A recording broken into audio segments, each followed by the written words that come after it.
D'y doubler le nombre de soignants, les équipes d'envoyés spécial sont parvenues à filmer ce qui se passe dans certains de ces établissements privés.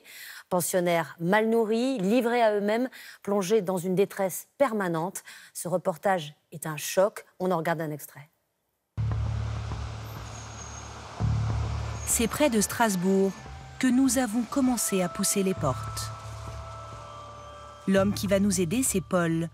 Il rend visite à sa mère chaque jour depuis 7 ans. Atteinte de la maladie d'Alzheimer, elle est logée au 3e étage du bâtiment, dans une unité spécialisée destinée aux résidents les plus dépendants. Sa mère bénéficie en théorie d'un encadrement renforcé, mais selon Paul, des vidéos qu'il a tournées dans cette unité démontreraient le contraire. C'est au moment du dîner,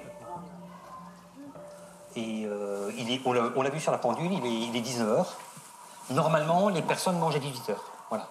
Le repas est servi à 18h. Vous regardez l'état des personnes, voilà, les gens sont assis devant leur assiette, mais personne ne mange. Pour faire manger ces gens, il faut de l'assistance, il faut une aide-soignante, il faut des aides-soignantes. L'idéal, ce serait une aide-soignante par table.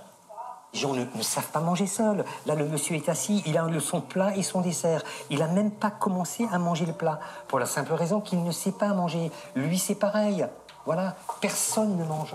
Et là, il faut du personnel pour les aider, quoi.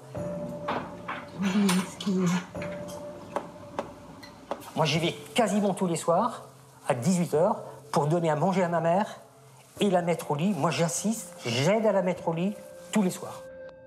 Ce jour-là, selon Paul, certaines personnes n'ont pas été descendues pour manger. Pour les autres, tout est servi dans la même assiette. Le dessert, la purée, et il manque de l'eau. La facture mensuelle est de 3 500 €. Ça, c'est une chose. Mais ma mère y est depuis 7 ans. Et en 7 ans, elle a dépensé 285 000 €. Donc j'ai vendu sa maison pour payer cette somme.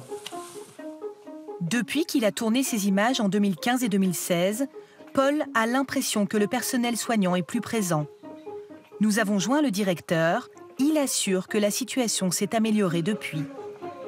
Mais qu'en est-il vraiment aujourd'hui, en 2018, dans cette maison de retraite?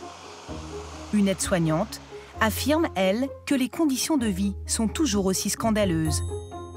Il n'y a pas d'amélioration et moi je trouve qu'on est même allé encore plus bas qu'il y a 2 ans.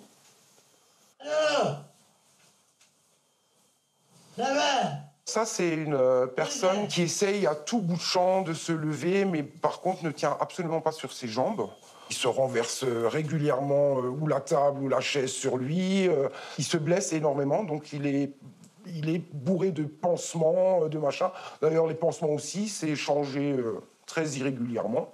Donc ils ont fini par trouver la solution de lui mettre un matelas par terre. Et c'est la solution. Infirmier, médecin, c'est la décision. Ça, c'est un exemple, mais cette personne, ils ont fini par lui mettre un lit avec des barrières et des protections. Depuis, la personne ne se blesse plus. Mais pourquoi on a attendu autant de temps? Selon elle, cette personne a dû attendre plus d'1 mois. Sur ce cas précis, le directeur de l'établissement a refusé de s'exprimer. Un reportage à retrouver dans son intégralité ce soir dans Envoyé spécial. En Espagne, après une décennie de crise, l'immobilier est reparti et les grands projets se multiplient un peu partout, y compris sur les côtes méditerranéennes. Des côtes déjà défigurées par une frénésie de construction dans les années 2000. Les promoteurs s'attaquent à